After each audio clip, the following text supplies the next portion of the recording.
Mga kababayan, ang Pangulo ng Republika ng Pilipinas, His Excellency Ferdinand Romualdez Marcos Jr. Alyansa ng pagkakaisa, alyansa para sa pamulan, alyansa ng bagong Pilipino, alyansa para sa bagong Pilipinas, pagkakaisa ng damdamin hangarin. Magandang hapon, Bulacan!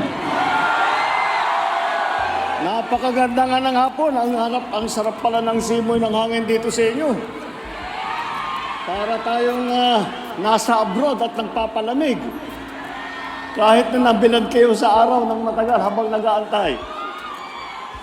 Maraming salamat sa inyong lahat. Magpapasalamat po kaming lahat. Ito po ang aking mga kasamahan sa Alyansa. Nagpapasalamat po kami sa inyong lahat upang dahil po kayo'y pinilit niyong makarating. Magsipo muna kayo. At para makita tayo ng kahit na nasa likod.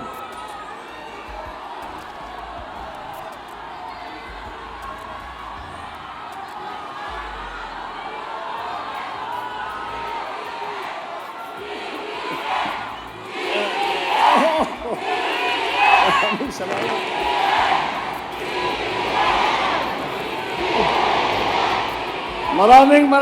Maraming salamat.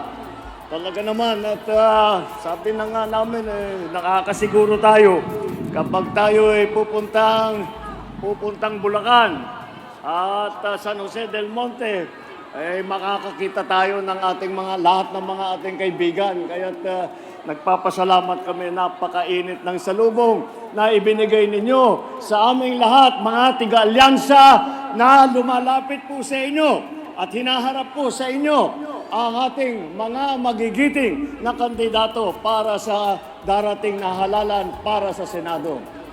Alam niyo po, ako po ay nandito po, hindi malakas po ang loob ko na iharap sa inyo ang ating mga kandidato. Dahil napakadali pong ipagmalaki bawat isa po sa kanila. Narinig niyo naman po ang kanilang mga programa. Yung kanilang record, yung kanilang nagawa na, at yung kanilang gagawin pa. At alam nyo po, may pagmamalaki din ng alyansa. Na ang alyansa, buo po lahat ng kandidato ng bawat pwesto nang mamimili kayo sa halalan na ito, lahat po sila meron po tayong kandidato. Kaya po, ang dahilan po dyan, dahil yung ibang grupo, sinasabi niyo, paano nyo nabuo yung napakaraming tao na para sumama sa inyong alyansa. Yan po ang ibig sabihin ng alyansa. Dahil po kami ay may panindigan. Ang panindigan po namin ay magkaisa at magtulungan at magkapit-bisig upang tulungan ng taong bayan. Kaya po, kami po ay tinawag na alyansa. Dahil kung tignan niyo po ito. Meron pong lakas, CMD. Meron pong ang nasyonalista, may Nationalist People Coalition, may NUP. Kompleto po. Kompleto po ang lahat ng mga iba't ibang partido ay kasama po natin. Dahil po, isinantabi na muna namin ang aming mga partido para magkaisa, para gawin lahat upang tulungan at pagandahin ang buhay ng bawat Pilipino. Narinig niyo naman po ang kanilang mga talumpati at maliwanag na pagka tinignan po natin ang ating mga kandidato, pag inisa-isa niyo po, ay makikita naman ninyo, di kalidad po itong mga grupo na ito. Talaga, kung ako man, ay iniisip ko, kung ako ay tumatakbo bilang senador sa kabilang partido, ay palagay ko may nervyosin ako ng konti. At sasabihin, pag ito yung mga kaharap ko, ito yung mga nakatapat sa akin na bilang kandidato ng Senado, mapapaisip po ako dahil masyadong mabibigat ito. masyadong kilala, masyadong kilalang marunong, mahusay, matalino, masipag, at pinakamahalaga ay nagmamahal sa taong bayan, nagmamahal po sa Pilipinas. Kaya naman po, tignan po natin ang ating grupo kung ano pa ang kanilang mga pinanggalingan, ano ba ang kanilang pinagdaanan. Alam niyo po, 8 dito sa 12 na kandidato natin para sa Senado, 8 po sa kanila ay dumaan na sa Senado. Andiyan po, Senator Cayetano, si Senator Lacson, si Senator Lapid, Senator Marcos, Senator Pacquiao, Senator Revilla, Senator Tolentino, at si Senator Soto. Si Senator Soto, hindi pangkaraniwan na senador ito. Naging Senate President. At alam niyo po, nung ako'y senador, siya po yung Senate President namin. At kaya naman masasabi ko na nung panahon niya, maayos ang takbo ng Senado. Dahil magaling po siya. Magaling po siya humawak ng Senado, nakakahanap siya lagi ng kompromiso kahit na nagtatalo-talo po kami. Malamig po kasi masyado ulo nito, kagaya lagi niya sinasabi, madali naman akong kausap eh. Hindi lang niya sinasabi yun, totoo po talaga. Kaya magaling na naging Senate President ang ating butihing Senator Tito Soto. Ang 7 naman, sa ating mga senador ay dumaan naman sa mababang kapulungan sa House of Representatives, naging congressman po. At sila po ay matagal nang nasa lehislatura. Andiyan po ang Congressman Abalos, Congressman Bimay, Congressman Cayetano, Congressman Marcos, Congressman Pacquiao, Congressman Tulfo at Congressman Villar. Tama naman, dahil mahalaga po na kapag kayo ay kayo ay isang senador na nauunawaan ninyo kung ano ang patakbo sa mababang kapulungan upang maging maayos ang pagpasa ng ating mga batas, upang maging maayos ang proseso sa pagdidinig. Yung po ang mga mahalaga na tinatawag na karunungan na para sa nakadaam na po sa ating legislatura ay kabisado na po nila yan. Hindi po, ang 4 naman po ay nagsilbi sa kabinete o cabinet level na kanilang posisyon. Ang una po dyan ay si Secretary Abalos. Si Benhur po ay naging Secretary ng DILG. Pag-upo ko po, ay aking iniisip. Sabi ko, sino kaya ang dapat natin ilagay bilang Department of Interior at saka local government? Ako sa sarili ko, tignan natin kung sino sa madami na marunong talaga at nakakaunawa sa mga issue na hinaharap ng ating mga local government. At naisip ko, meron daw, balita ko, may mayor ng Mandaluyong daw na magaling. Kaya nandiyan po, ginawa po nating secretary ng DILG, si Secretary Benher Abalos. At si Senator Tulfo din, ay siya din po, ay sinabi siya, naisip ko, nung pag-upo ko, iniisip ko, sino ba talaga ang nakilala na walang ginawa, kung nagsisilbi sa publiko, walang ginawa, kundi tumulong sa mga nangangailangan. Walang ginawa kundi magtrabaho para yung ating mga kababayan na nasa lanta sa mga krisis, yung ating mga kababayan na naghihirap, na namumulubi, sino ba ang magaling tumulong dyan? At kaya po pinili po natin si Secretary Erwin Tulfo na ilinagay po sa DSWD. Andyan din po si Senator Tolentino na dumaan ng MMDA. Alam niyo naman siguro yung MMDA. Yung MMDA, Metro Manila Development Authority. Mahirap po na trabaho yan. Dahil po, pagkakaisa mo, lahat po ng mga iba't ibang lungsod, lahat ng iba't ibang bayan ng Metro Manila, na ipagkakasundo mo lahat yan. At para magawa ng maayos ang patakbo ng traffic, maayos ang daloy ng traffic, maayos ang law enforcement, maayos lahat ng mga plano para pagandahin ulit ang patakbo ng MMDA. Yan po ang naging trabaho po ni Senator Tolentino. Pero lumampas po siya sa Metro Manila dahil di ko po makakalimutan noong tinamaan ang Region 8, Region 7, Region 6 ng Yolanda. Kami po, ako nasa Tacloban po, nag-aantay kami, nagmamakaawa kami sa national government na magpadala ng tulong dahil sa dami ng pangangailangan. At alam niyo po, nagulat na lang po kami.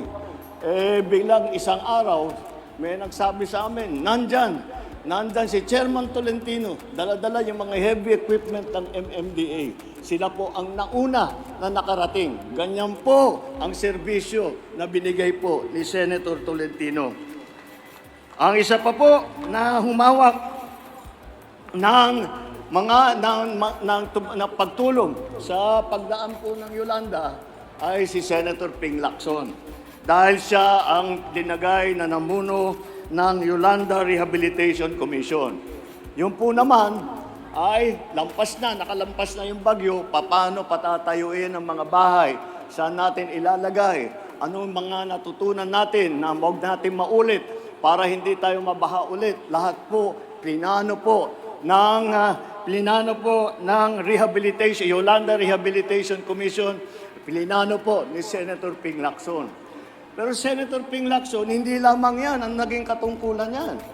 Si Senator Lacson, naging hepe ng Philippine National Police.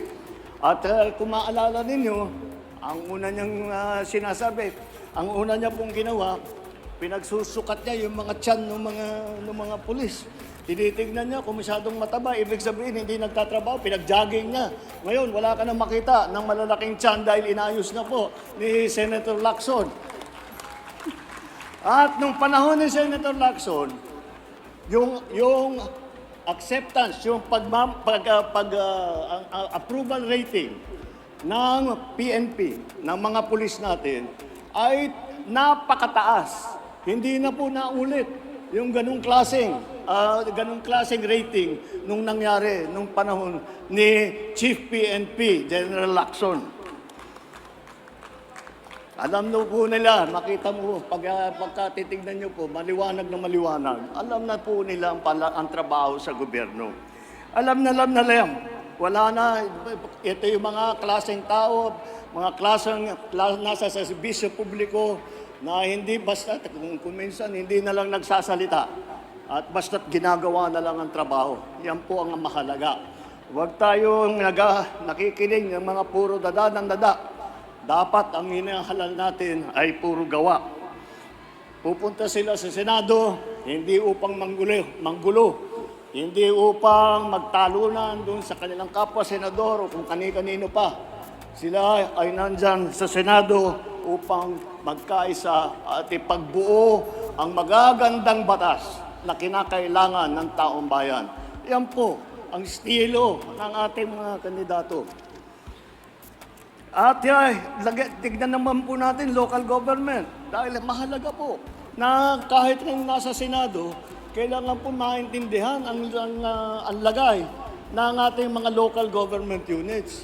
Kaya naman po, mabuti naman, meron po tayong 3 rito na naging gobernador ng malaking probinsya. Ang nauna po, ang aking kapatid, naging Governor Marcos po ng Ilocos Norte.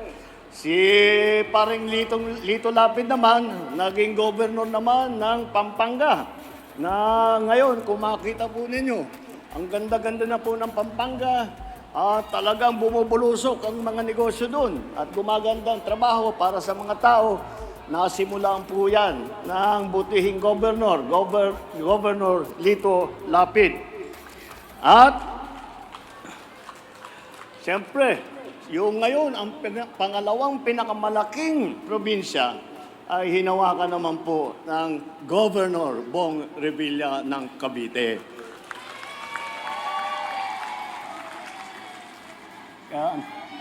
Siya po ay nakita po kung nakakatiyak naman ako na marami sa inyo nakakabisita dun sa kanila sa Cavite.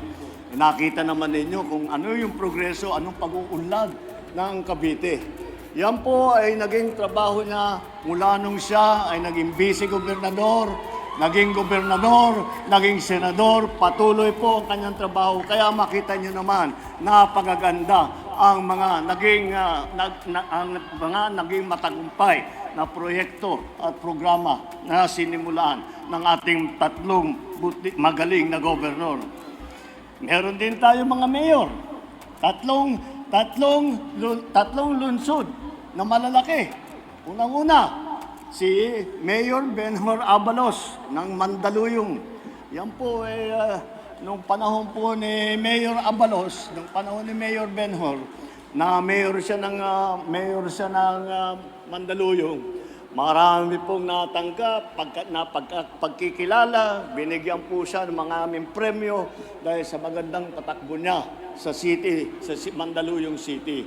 Kaya po ay makikita naman po ninyo, maliwanag na maliwanag, naiintindihan niya ang patakbo at alam niya ang lagay at ang pangangailangan ng bawat isa. Hindi lamang yung mga malalaki na tao, malalaking negosyo, kung hindi ang bawat kababayan niya sa Mandaluyong, bawat kababayan niya sa Pilipinas. At naging mayor din po si Senator Tolentino, ng mayor ng Tagaytay. At alam niyo po, si Senator Tolentino po, walang ginawa po yan, kundi nag-aaral. At tinitignan po niya lahat kung ano yung pinakamagandang pwedeng gawin. Kaya kaya po lahat ng tao, kapag yung sinasabi, may plano ako para sa Tagaytay, inalapitan niya, lahat po ay nakikinig sa kanya. Dahil meron talagang sinabi ang ating magaling na Senator Tolentino. At ang pangatlong mayor ay ang mayor ng pinakamayaman na lungsod sa buong Pilipinas, Mayor Abby Binay ng Makati City. Sikat na sikat ang Makati City. Ngunit, alam nyo, maraming iniisip nila na kapag ikaw ang naging mayor ng isang syudad na napakayaman, napakadali ng trabaho, hindi po totoo yun. Dahil karamihan po ng malalaking negosyo ay nandyan sa Makati. Kailangan po na mapagbutihan ang patakbo ng Makati, ng pamahalaan ng Makati, upang patuloy na susuportahan siya at pupuntahan. Lalagyan po ng investment yung Makati City. Tuloy-tuloy nga naman ang nangyari. Ganun na nga ang nangyari sa Makati City. Tuloy-tuloy ang pagpasok ng mga malalaking negosyo. Tuloy-tuloy ang pagparami ng trabaho. Tuloy-tuloy ang kanilang mga benepisyong natatanggap sa Makati City. Yan po ay ginawa, yan po ay trabaho ng ating Mayor Abby Binay.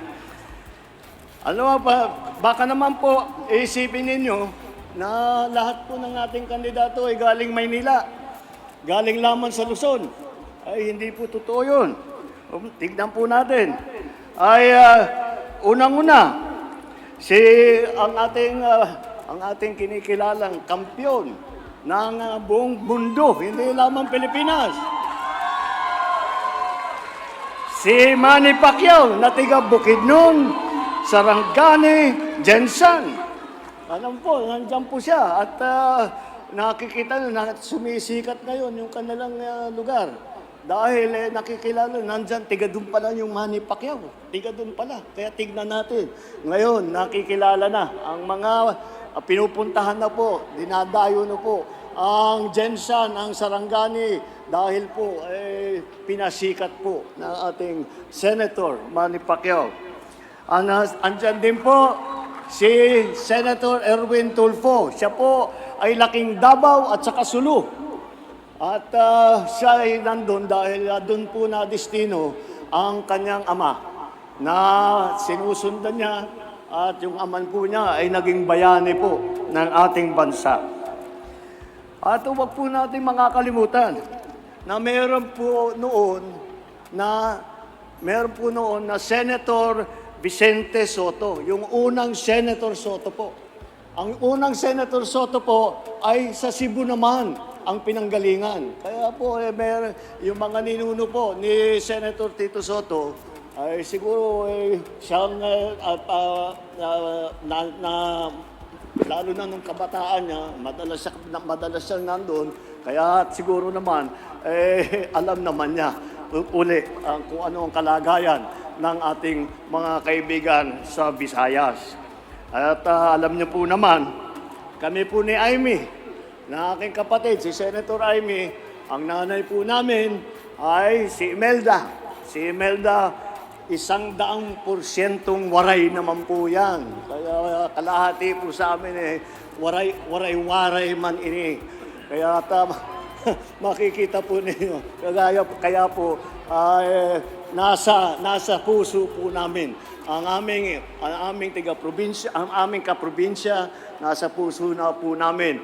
Ang aming mga kaibigan, sa aming mga kamag-anak doon nang nanggaling sa Leyte at sa Samar, lahat po ng mga waray-waray. At baka hindi nyo po nalalaman na ang mga ninuno po ni Camille Villar ay mga Ilonggo naman.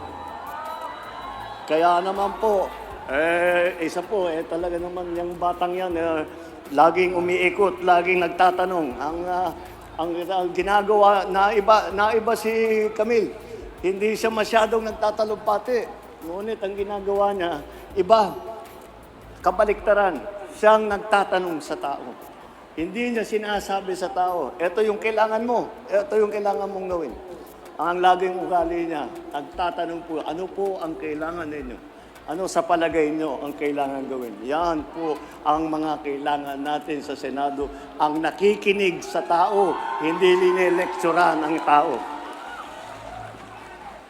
At lagyan po natin ng dagdagan po natin ng mga kwalifikasyon itong grupo natin. 4 po. 4 po sa kanila ay abogado. Andiyan po si Attorney Abalos, Attorney Benharo Abalos, practicing lawyer po yan bago po siya na naging mayor. Si Attorney Abi Binay, magaling po na abogado yan. Alam niyo po si Abi Binay, yan ang kasama ko, katabi ko, yan ang seatmate ko sa Kongreso. Pagka hindi naman tayo abogado, kaya pagka meron kailangan malaman tungkol sa batas, sisikuhan ko na muna si Abi. Ano ba talagang sagot dito? Yan, tuturuan ako. Magaling po yan, napakatalino. At nandiyan po si Senator Cayetano, abogado rin. At siya po ay napakaganda sumulat ng batas dahil nga sa tinatawag na kanyang legal training. At kung makikita po ninyo ang mga batas na kanyang na naging author siya, makikita po ninyo kung gaano kaganda sa sumulat at kung gaano katama ang kanyang mga sinusulat na batas. At kagaya na po ng sabi ko, si Attorney Tolentino, attorney po yan. At kagaya nga ng pagka-attorney niya, talagang kagaya na nasabi ko, lagi nag-aaral po. At kaya naman, kahit na anong itanong mo sa kanya tungkol sa batas, kahit anong tanong mo sa kanya tungkol sa politika, kahit ano ang itanong mo sa kanya tungkol sa mga research na medyo mahirap na kung minsan tayo, tinatamad na tayo magbasa ng ora-orada, hindi po napapagod yan. Si Attorney Tolentino, isa pa pong abogado sa ating grupo. Ang mga kababayan, maliwanag na maliwanag. Siguro naman sa mga narinig ninyong talumpati sa ating mga kandidato, siguro naman po narinig ninyo sa kanilang mga pinapangarap para sa ating bansa na maliwanag na ang tinutunguan po ng alyansa ay ang kaunlaran at ang kapayapaan. At aabutin po natin yan kapag tayo ay magkaisa. Kaya po, ito po na siguro ay isa sa pinakamagandang halimbawa na ihaharap namin sa taong bayan ng pagkakaisa, nagtutulungan para po makapagserbisyo sa tao. Ang kailangan po natin ay ang mga solusyon, hindi po ang mga maiinit at malalakas na mga masasakit na salita. Ang kailangan po natin ay mga solusyon para sa problema na hinaharap natin. Ang mga kandidato ng alyansa kasama natin sa pagtataguyod ng interes at kapakanan ng bawat Pilipino. Ipapaglaban natin ang ating soberanya at karapatan sa pamamagitan ng magandang diplomasya at dignidad. Ngunit, wag ho sila kahit sino pong magkamali. Wag nilang aakalain na tayo ay papayag na kunin sa atin na kahit isang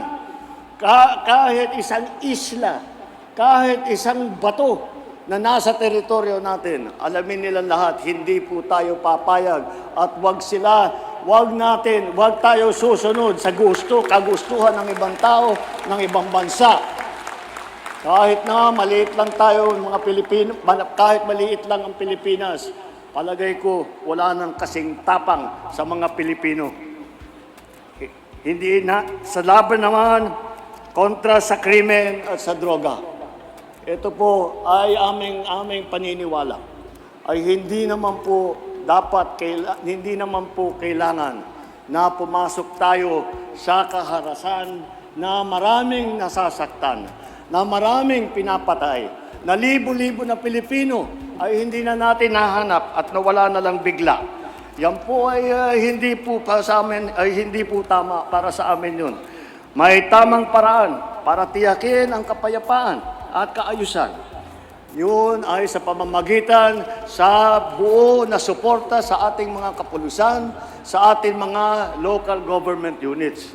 Dahil sila po ang talagang namamahala na matiyak na maganda ang takbo ng buhay, na ligtas ang ating mga kababayan at hindi sila kailangan mag-alala na sila'y masasaktan, sila'y mananakawan, sila ay papatayin. Sa ekonomiya naman at sa trabaho, hindi natin kailangan umasa sa mga illegal na mga gawain kagaya po ng pogo na ginawang pugad ng pagsasamantala sa ating mga kababaihan, naging pugad ng karahasan. Kaya po tayo binan na po natin yan at hindi po tayo papayag na babalik yan dahil nakita na natin na napakasama ang nangyari sa ating mga kababayan dahil po dyan sa pogo. Ang solusyon po ay hindi sa mga illegal na gawain. Ang solusyon po ay nasa tunay na trabaho, nasa magandang kabuhayan at suporta sa maliliit at sa mga nangangailangan. Magkaisa po tayo at mamili po tayo ng alam natin na tuloy-tuloy magtatrabaho, na itinayanan nila ang kanilang buong buhay upang magserbisyo sa Pilipino. Itong ating mga kandidato, napakahaba na po ang kanilang record na nagsiservisyo sa Pilipino. At hindi lamang sila nakaupo na sa matataas na posisyon. Ngunit siniseryoso po nila ang kanilang katungkulan at gumawa sila ng maraming maganda upang pagandahin ang buhay ng bawat Pilipino, upang pagandahin ang Pilipinas. Yan po ang hinaharap po natin. Ito po ang mga ating kandidato para sa darating na halalan, ating mga kandidato para sa Senado. Mabuhay po ang alyansa sa bagong Pilipinas. Mabuhay ang Bulacan. Mabuhay ang Pilipinas! Muli po mga kababayan, ang ating mahal na Pangulo, His Excellency Ferdinand R. Marcos Jr.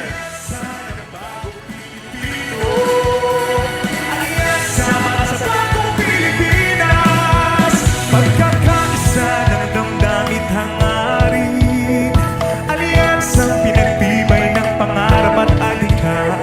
Sinubok ngunit nanatiling tutok hanggang sa totoo. Alyansang tutulong, lubos sa hamon ng panahon.